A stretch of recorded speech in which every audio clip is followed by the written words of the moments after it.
हाथियों के उत्पात की खबरें हम अक्सर ही देखते सुनते रहते हैं। ऐसे एक वाकये से हमारे सहयोगियों का आमना सामना हो गया। फिर क्या हुआ, आइए दिखाते हैं आपको हमारी इस खास रिपोर्ट में।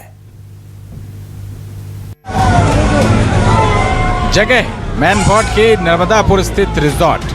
समय रात के 11 बजे। हमारे सहयोगी राजनीतिक संपादक वैभव शिव पांडे और संवाददाता शिवम मिश्रा रिजॉर्ट के बाहर घूम रहे थे।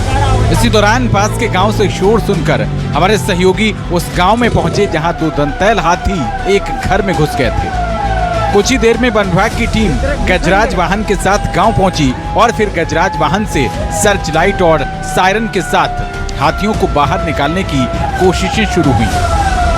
दूसरी तरफ से गांव के कुछ युवाओं ने भी ट्रैक्टर से लाइट की तेज रोशनी हाथियों पर मारी। कुछ लोग आग जलाने में लग गए और ऐसे ही तकरीबन आधा घंटे की कड़ी मशक्कत के बाद हाथियों को घर से बाहर खदेड़ने में ग्रामीण और वन विभाग की टीम कामयाब हुई। हाथी परमेश्वर नाम के ग्रामीण के घर घुसे थे। दोनों हाथियों ने माटी और खपरेल वाले मकान के आधे हिस्से को तोड़ दिया था। घर के अंदर का सारा सामान बिखरा पड़ा था। वहीं मुआवजे के सवाल पर परमेश्वर ने दुखी होकर बताया कि बीते साल भी हाथियों ने नुकसान पहुंचाया था, लेकिन मुआवजे के पैसे अब तक नहीं मिले। अभी तो कुछ नहीं मिला है। क्या कहना चाहेंगे सरकार से आप? हम लोग कहना चाहेंगे कि इसका कुछ उपाय किया जाए और इस हाथी का ड्यूटी सही से किया जाए। इधर आता है तो नहीं बताते हैं। आसपास में हाथी कहाँ है अभी? हाथी अभी इधर का जंगल में भी है, दोनों साइड जंगल में है। जगह का नाम बताओ, कहाँ हाथी प्रभावित इलाका है? बांस प्लाट एरिया है और चोरकी पानी है। नर्मदापुर के एक रिजॉर्ट के सुरक्षाकर्मी कुमार पासवान ने बताया कि मैनपाट के करीब 15 गांव हाथियों से प्रभावित हैं। हाथियों से गांव वालों को बचाने के संसाधन कम हैं।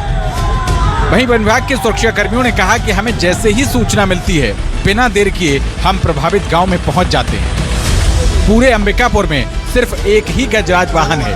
हाथियों के लिए मैनपाट में पहले कुछ एक्सपर्ट सुरक्षा गार्ड तैनात थे, लेकिन अभी वो भी नहीं है और प्रभावित गांव के हिसाब से वन सुरक्षा कर्मियों की संख्या भी पर्याप्त नहीं है।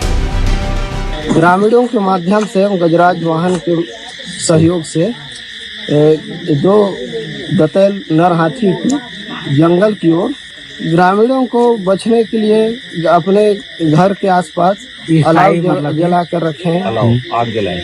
और जैसे जंगल के किनारे जिस किसी का मकान है, उन लोग को गजराज वाहन के माध्यम से शाम को प्रचार प्रसार किया जाता है, जिससे कि वो किनारे एरिया में ना रहें। खंडराजा गांव के कुछ युवकों का कहना है कि रात जागरण अब आम बात हो गई है।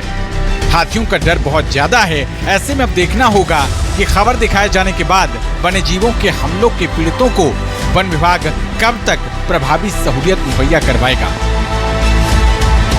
मैनपाट से न्यूज़ 24 मध्य प्रदेश छत्तीसगढ़ के लिए वैभव शिव पांडे और शिवम मिश्रा की रिपोर्ट।